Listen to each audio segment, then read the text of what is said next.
You can.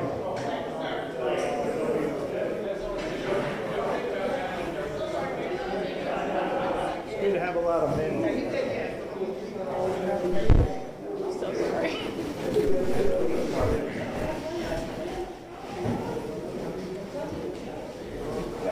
You get some too. Yes, we got some. See. All right. How you doing? All right.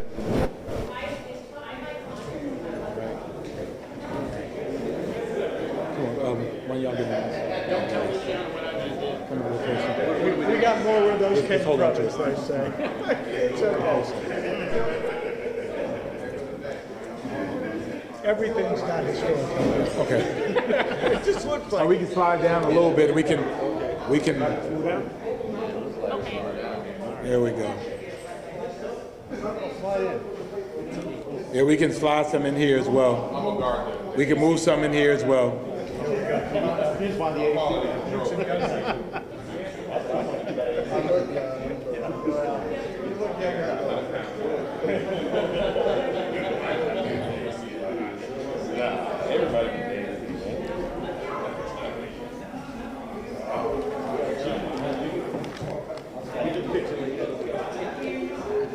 Good afternoon. Afternoon. Good afternoon. Good afternoon.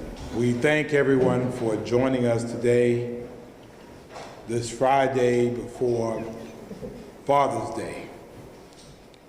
And we thank you as I stand among this amazing group of men, fathers and father figures, as we come together to step up to do our part to help keep our community safe. The most significant part about this moment is that this moment was planned and worked upon well before last Friday. And I think that's important to know. So then it tells us that our work was just for a moment such as this. In African villages, there's a call to the elders and the men of the village to come together and solve common problems. And this is the result of community conversations that have been occurring among men in our community. An answer to a call for action, an answer to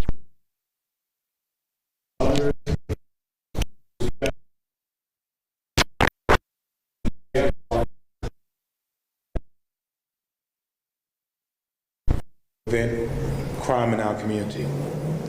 I want to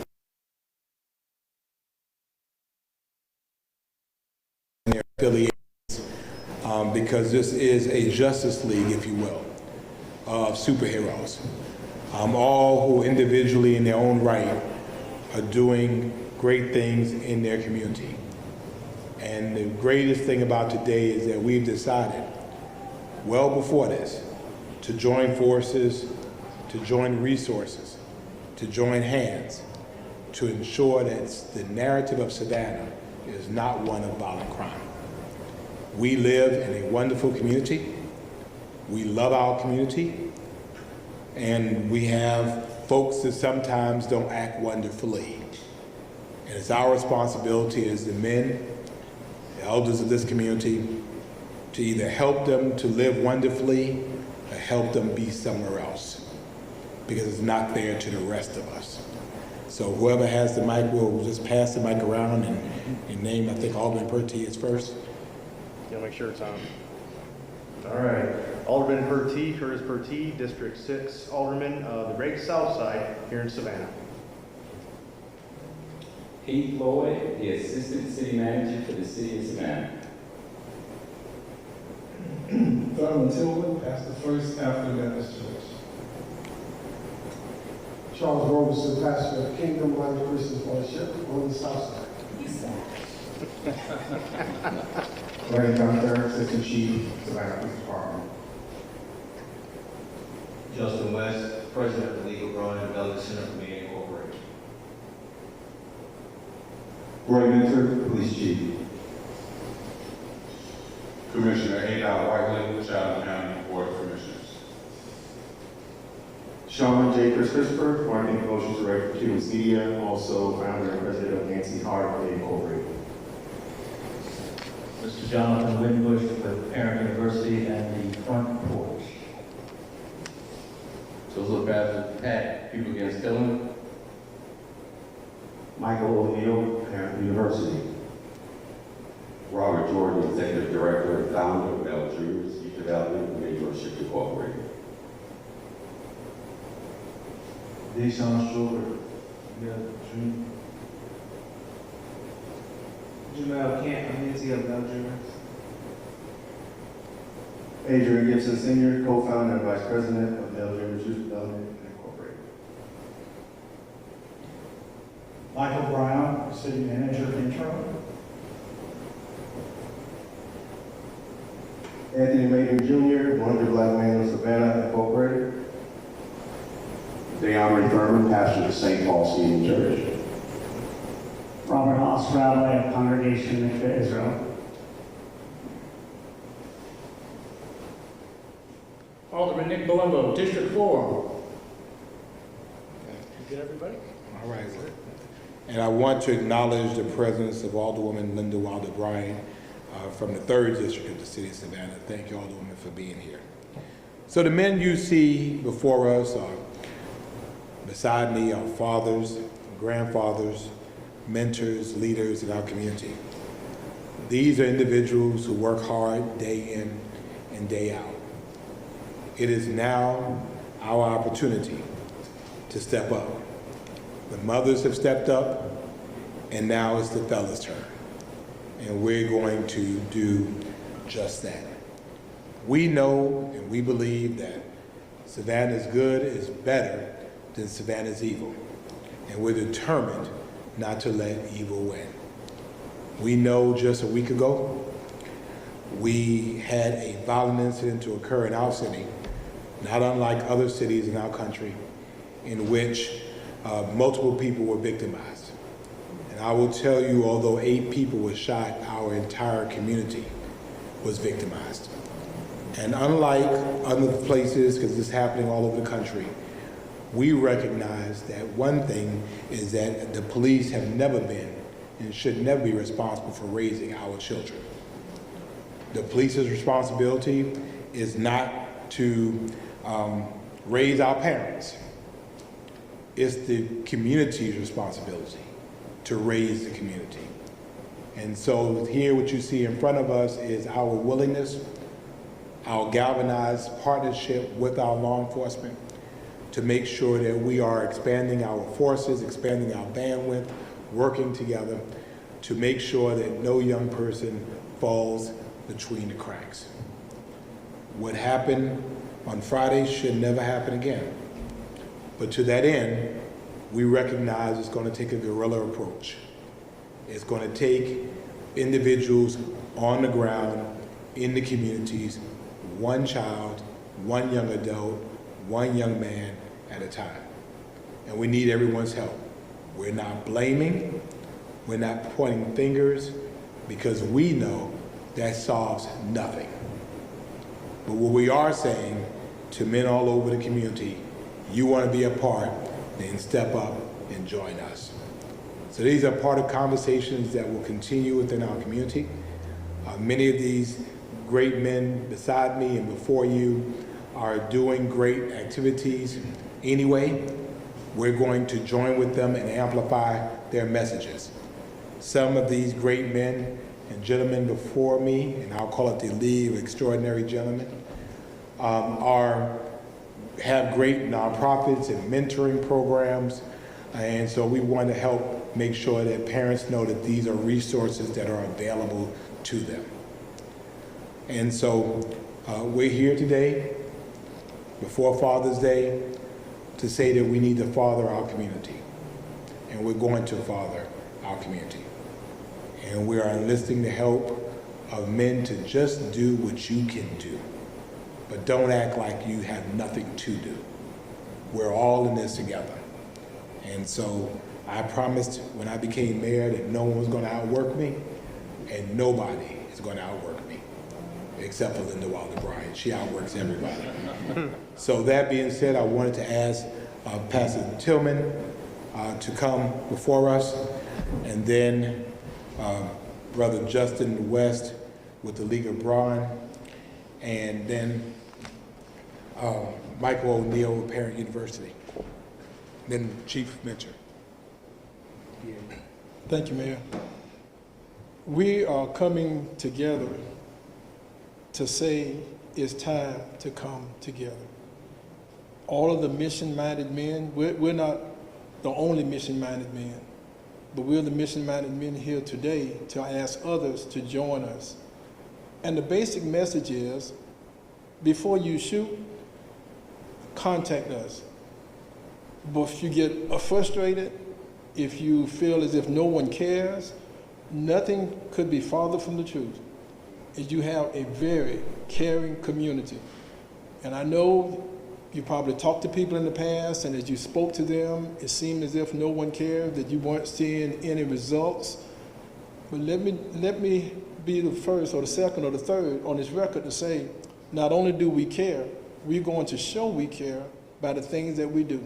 We much rather show you than just to tell you. So if you're in those frustrating moments, you need counseling. I know many times we don't want to get mental health counseling, but if we need it, we just need it. Dr. Cameron Madison Alexander was president of our state convention, told all the preachers, all y'all crazy. All y'all need help. And he told us we need to actually go and actually seek counseling. It's a great thing to do, because you may not know what's going on in your life. But if you ever think you want to take someone's life, if you're so upset with someone about what they've done, it's a great time to call someone, because you don't want to destroy your life, their life, and many other families. So men, we're coming together just before Father's Day to say again how much we love and care for everyone in this community. Our young men, our young women, everyone in this community know that we love and know we care. And these are groups that may not have been working together hand in hand and doing many things. We've been doing our own things, but this is our pledge now to come together, to work together. And if I can't help, I'll call someone else to help. They can't help, they'll call someone else. And we're going to pull together in such a way that you can get the help you need. Don't shoot. Don't shoot. Don't shoot. Call someone and get the help that's needed. Thank you. Before Brother West comes, I also wanted to mention that when you fall off a bike, you get right back on it. And so we don't want the narrative of Avery Street to be what happened last Friday. We're going right back to Avery Street tonight.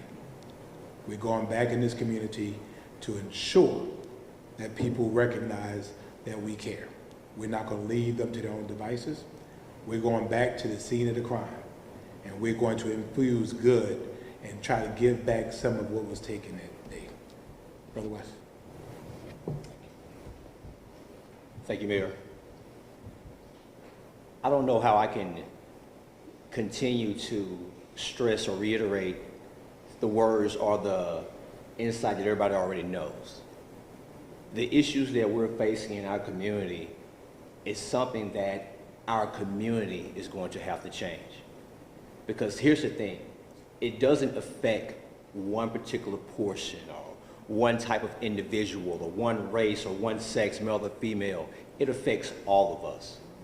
And that's why we're standing here united as men and showing the community that we can come together, that we can put aside all differences and understand that we all need to understand change is necessary.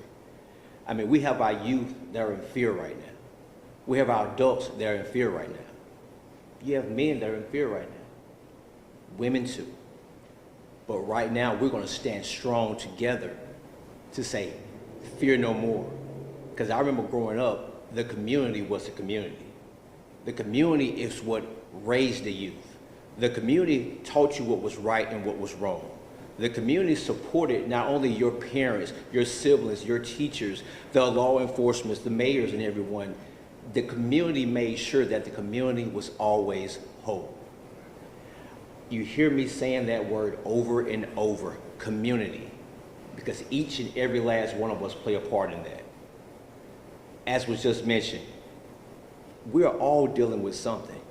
If you look around this room right now, look to your left, to your right, I guarantee you there's an individual that's going through something that you have no idea what it may be, but they still choose to be here.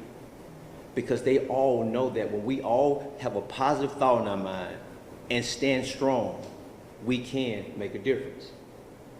Last Friday was tough for all of us. I mean, we see it all the time across the nation, right? We see it, but it doesn't really hit home. You be in awe, you be in pain. But what's in your doorstep, you talking about a real eye-opener, a complete awakening of what just could happen. So now that we're awake, let's make sure we move forward as a community and make change. I'm here, I'm standing forward. The men of League of Braun, we are out there in the streets. You call us, you call anybody sitting on this panel, because I promise you, they all have the same goal, and that's to make Savannah continue to be the great city that it is, and we need all of you. Thank you.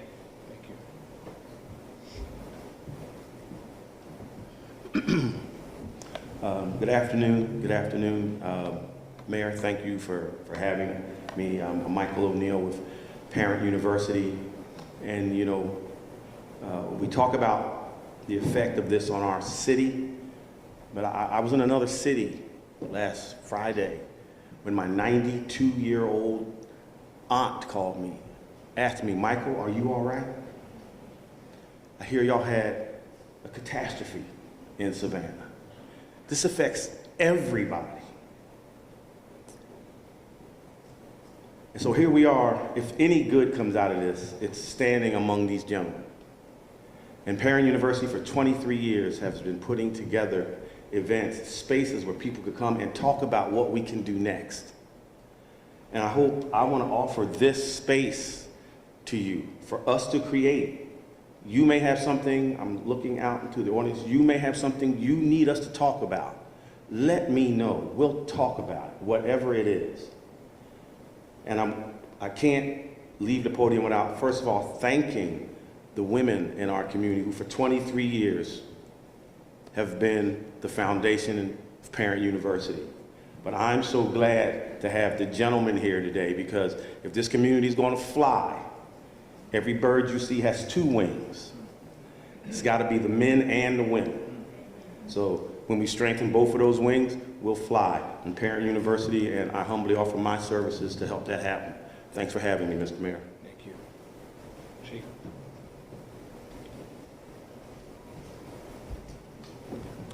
Good afternoon.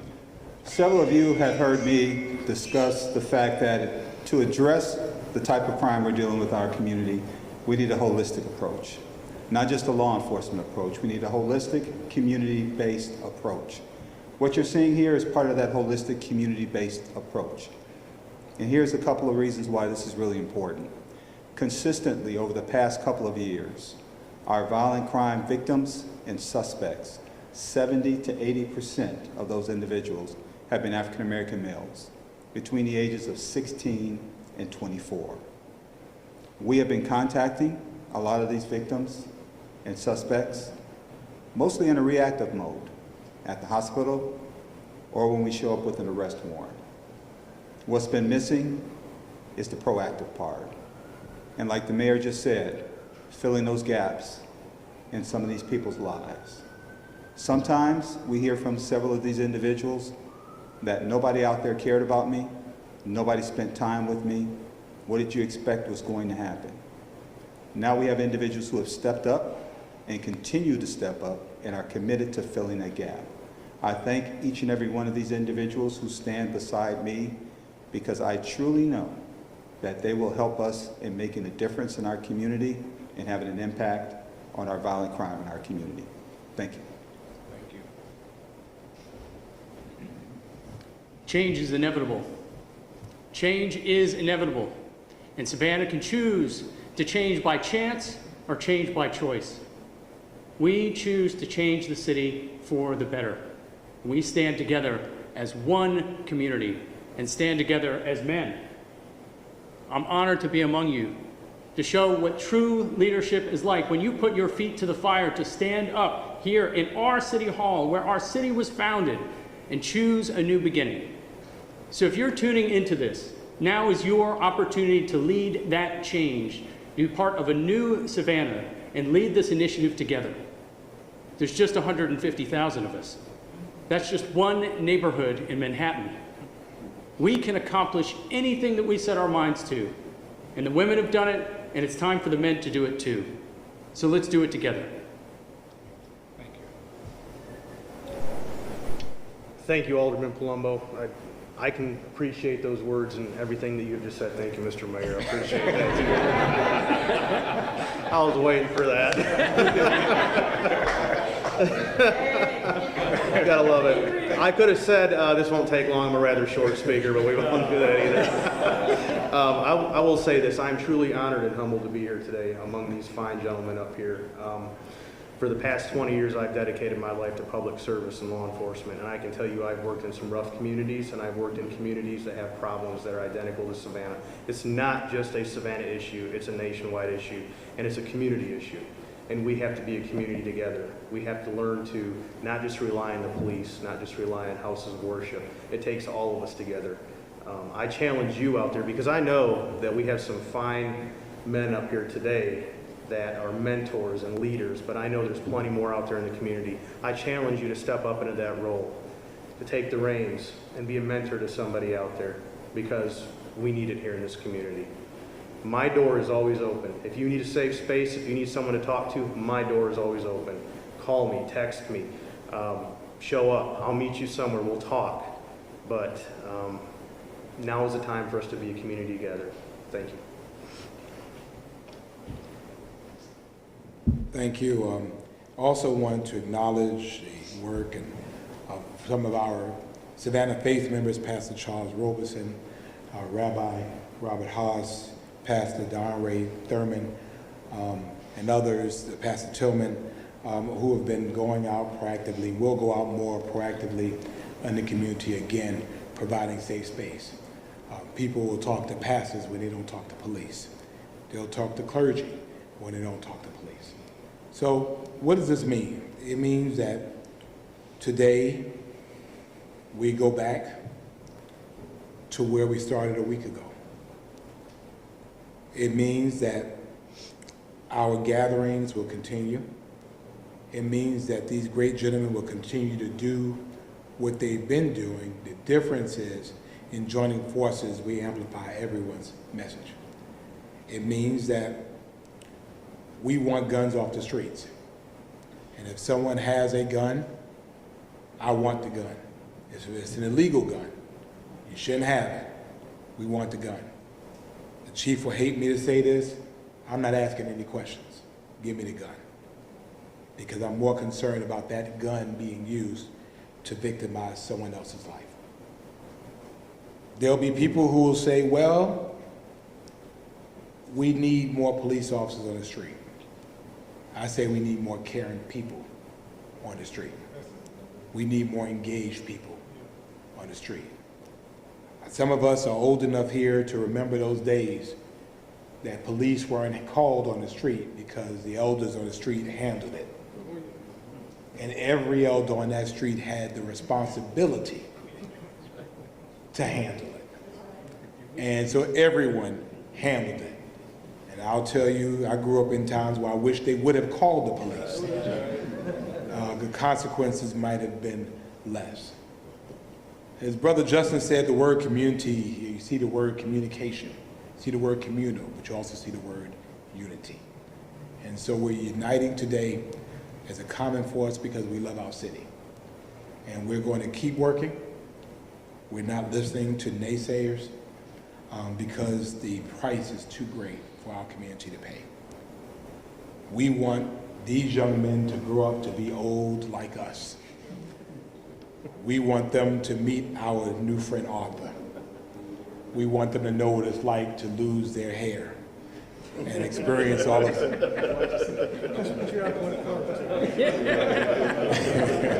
And if we're going through it, they got to go through it too.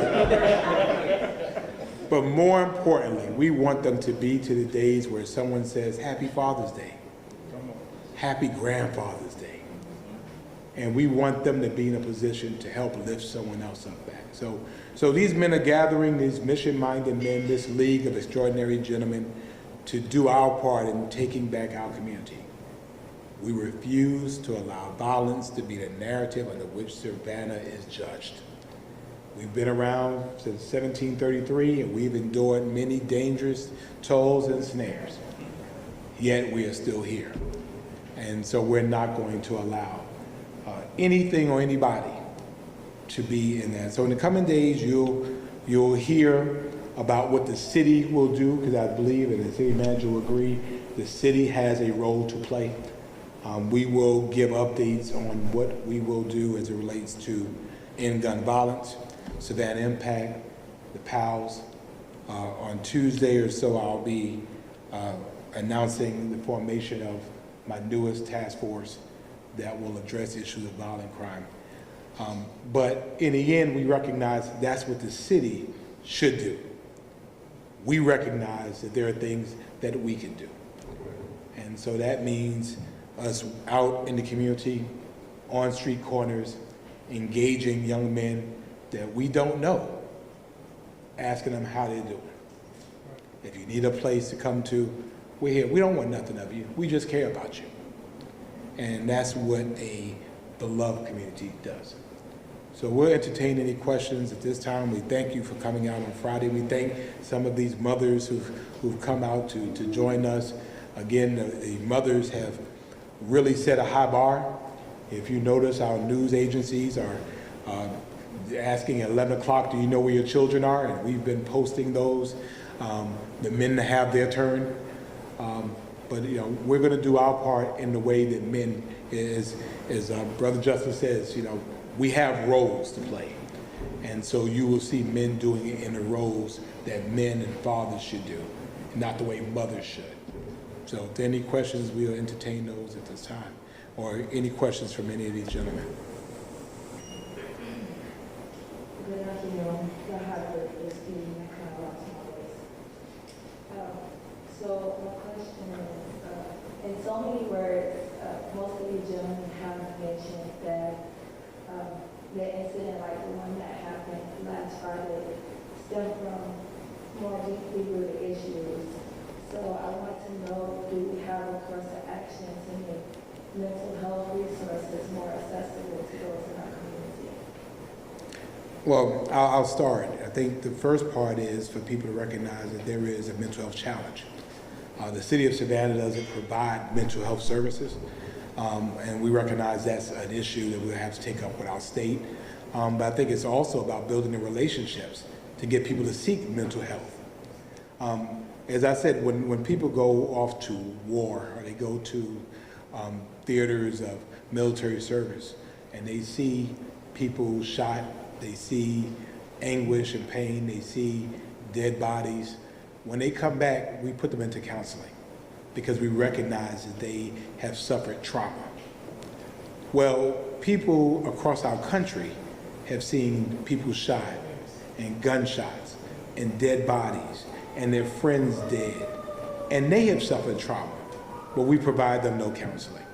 And so you have a young boy with untreated trauma issues, and how does that exacerbate itself? Sometimes it's substance abuse issues, most times it's in anger issues. And you will find that people who are hurt want to hurt other people because they think in hurting other people, it makes them feel better, and it doesn't. Which is why, and the chief will tell you, we're at the hospitals, Chaplain Robeson will tell you, and we're talking to young men, who shot you? I'm not going to tell you. Because they think that the satisfaction of handling it themselves will make it better for them, and it doesn't. So we have to be able to, A, engage, secondly, to change that. If we can get young people to start seeing themselves into tomorrow, and not just for today. Start seeing them a future. I mean, again, what you see in these League of Extraordinary Gentlemen are men who do what they do and are at the top of their game of what they do. I will tell you it wasn't easy. I'll tell you that they have had challenges. But the motto of the 100 men says what they see is what they'll be. And what they've seen is rap stars. And what they've seen is athletes. we want them to see, this is what we want them to see, because this is what we want them to be. Thank you. Hi, Maria. Jonathan. Hello, everybody. I was just wondering, obviously we're talking about going into communities and speaking with young men in these communities. Can you guys give examples of what that is going to look like, what you're going to be saying to these young men and the families who live there to create that relationship? Well, number one, we're going to say what Pastor Charles Roberson, Kingdom Life Christian Fellowship. Number one, we're going to say what Pastor Tillman just said. We're going to say we care. Number two, a lot of us up here are from this community. When we were younger men, we had older men who cared for us. So we know fathering works. We know mentoring works. We know caring about young people works. We know helping young people develop a vision, hope, plan for their future. It works. So we're going to tell them we care. Number two, we're going to tell them we're here. Number three, we're going to ask them how we help them get to their next level. So by building these relationships, we're very hopeful that it can make a big difference in their lives. And also, we serve a great purpose in helping them to move into their future. So that's what we hope to do on tonight. Good afternoon. My name is Felicia Carr. I'm from Louisville, Kentucky. And I'm here on vacation visiting my brother. And I was watching the local news and I saw this opportunity. First, let me commend each of you gentlemen for taking a stand on what matters, and that is our youth. Savannah, Georgia is not alone. We are suffering in Louisville, Kentucky in many ways that are similar. So I commend you on taking a step for Father's Day. But as the young lady stated earlier, closing the gap is the key. You have to make your contact information available. You each are dressed professionally. But some of the young men that we're concerned about may not feel you approachable. So we've got to find a way to be approachable. Technology, maybe they want to reach out to you on a social media platform. They're not going to come to church. They're not going to knock on your door. I'm speaking from experience as a youth worker myself. My heart yet burns for the entire United States of America and what we're going through. So please, yes, we're professionally dressed today. We must teach them to do that as well. That is a part of the training. But right now, we just need to get to them on the streets in a way that they can understand and relate.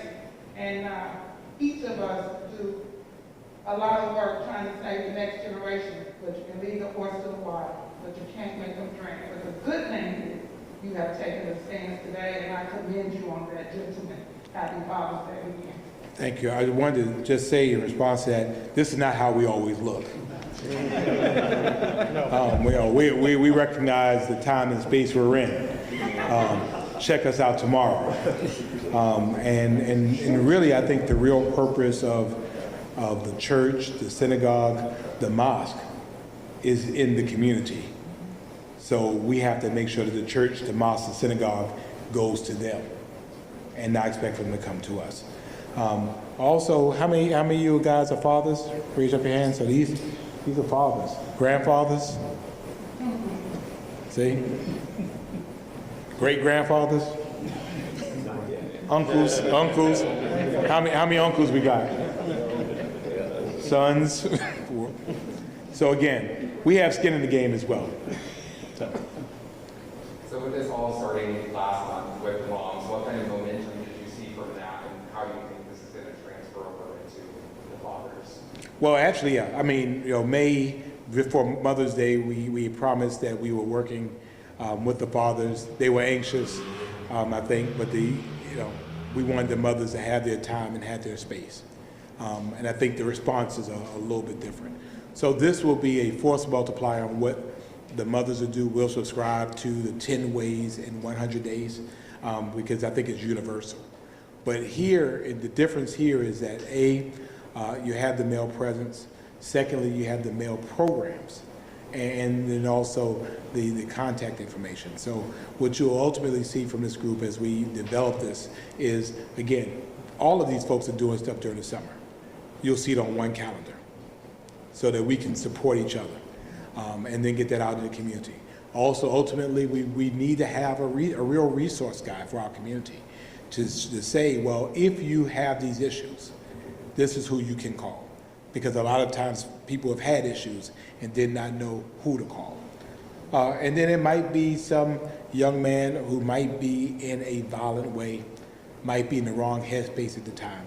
Again, you have people here that are gifted in that way of being able to be in that moment. What we find is the difference between a very faithful decision and executing that decision is that moment. And how do you fill that space at that moment? And so again, these gentlemen can be people who can fill that gap in that moment. You know, if I say I'm going to kill you today and the right person involves in that situation, it de-escalates it. And so I'm not killing that person today. So we need to have more, as we call them, chief interrupters. But interrupters are, again, people in the community. These are faces that you know. These are faces that you respect. These are faces that you can trust. These are highly esteemed men in our community, and we want to use that. They have built a lot of capital in our community, and we want to use that because, again, I know who they are, and these young men know who they are too. They know this is the real deal here. These are folks, they ain't going nowhere. They're down and they're going hard in the paint for our young people. Hi, Mayor. Hello, Hey. everyone. What I think is so neat about looking at this group is it's not just a group of men. You have men of different careers, ages, races, religions, and you speak so much about community and unity, communication with things like this. Can you just talk about, I guess, the symbolism or importance behind so many different backgrounds coming together with one goal in mind? Well, I think the most important thing is that this is not all of us. So there are more of us. Again, we've been communicating now for well over a month. People who were wanting to be here, some that could not be here, some who don't live here anymore, but yet still have an affinity and connection to Savannah. Again, we recognize that whether the child is white, black, green, or purple, they're all our young people, and it affects everyone. And so I think part of the idea, and again, I mentioned Alderman Dietrich Leggett, who wanted to be here but had another engagement, is that we're not talking about districts. We're talking about Savannah. We're talking about our entire community, because crime doesn't know boundaries. So, well, I'm gonna commit a crime in Alderman Perttee's district, but I won't go over here to, no, the fact is that we want to take care of it if it's here, because we know it'll end up over here, because people are very fluid. And so, Tuesday we'll talk about expanding that conversation even to our county and other municipalities, because the reality was, yesterday we had an incident that involved Chatham County, and a guy takes a car, where does he end up? Savannah, and wrecks up outside. So, for us, we recognize that it takes this type of approach, but it takes people getting off the sidelines and getting into the game. And so many people would rather sit back on social media and complain and point, again, we're not doing that. We're getting in the game. If anybody wants to put on a jersey and get into this game of real life, we're saying we got a spot for you on our roster. Okay. So, yeah, go ahead, Alderwoman. Mr. Mayor, Now, you're media today, Alderwoman? Sir? You're media today? Yes, sir. Okay. L4.org. Okay. Can you or Mr. Pastors tell us about the event that's going to be on Oh, Thursday? thank you. I'll let Mr. Pastors do it. Our battery is dead. So yes, speak up, Joe. Yes, speak up loud, because I think we just lost our. Sunday, we're having a program for the fathers. It's a great program. We have speakers. I'm one of the speakers myself. I'm going to speak. We have a lot of fathers speaking. My wife wanted to speak, but she couldn't speak because it's all for men.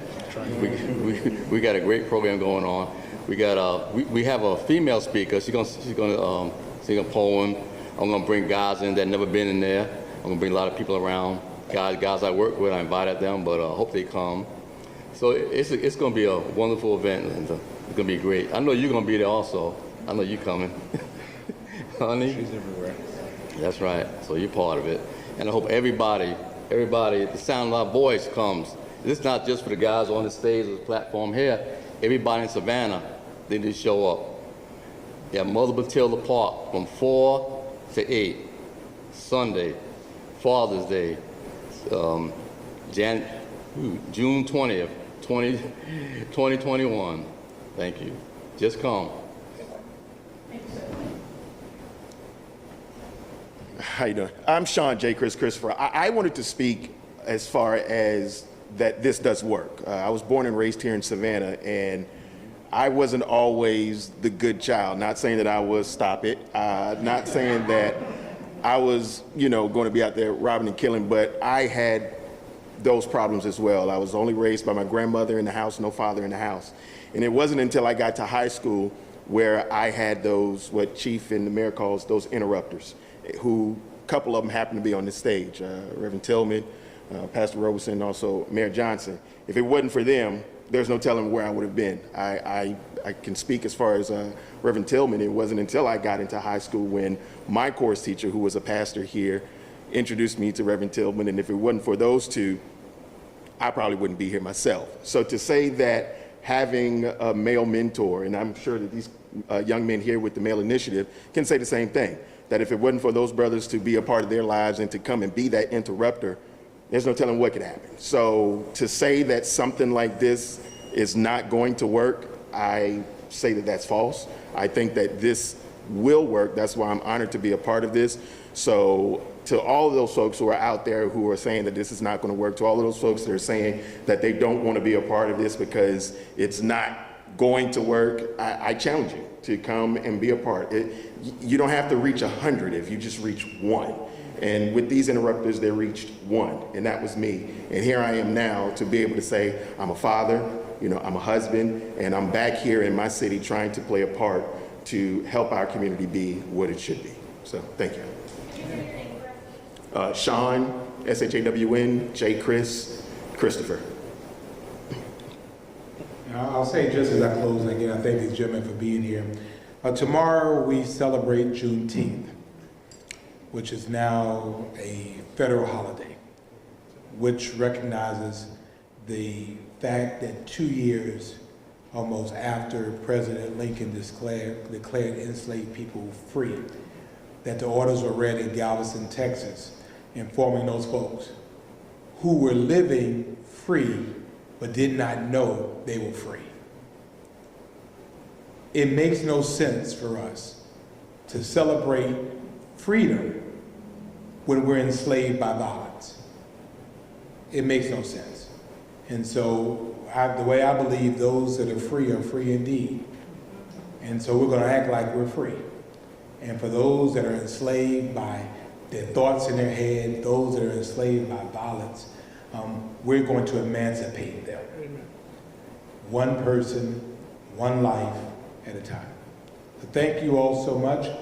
Watch us work. There is plenty of room on our team, plenty of jerseys.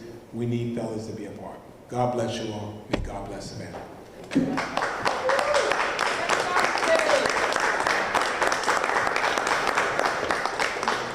And gentlemen, we're taping downstairs. You tell them, see her before you leave.